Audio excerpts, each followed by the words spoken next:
the United Nations Security Council has voted unanimously to impose tougher sanctions on North Korea in response to its recent ballistic missile tests.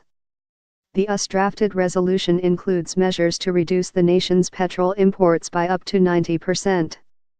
China and Russia, North Korea's main trading partners, voted in favor of the resolution.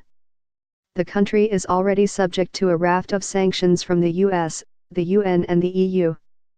Washington has been imposing sanctions on Pyongyang since 2008, freezing the assets of individuals and companies linked to its nuclear program and banning the export of goods and services to the country.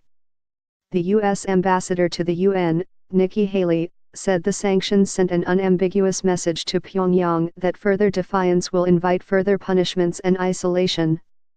Tensions have risen this year over North Korea's nuclear and missile programs, which it has pursued despite pressure from world powers to stop.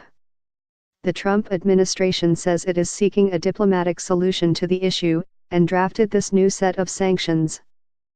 Last month, the U.S. unveiled fresh sanctions against North Korea, which it said were designed to limit the funding for its nuclear and ballistic missile programs. The measures targeted North Korean shipping operations and Chinese companies that trade with Pyongyang.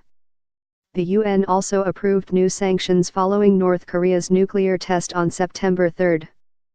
These measures restricted oil imports and banned textile exports, an attempt to starve the North of fuel and income for its weapons programs. The U.S. has been imposing sanctions on North Korea for more than a decade with little success. In fact, North Korea has said fresh sanctions will only make it accelerate its nuclear program. It has continued to test nuclear and ballistic missiles despite these recent examples of UN pressure.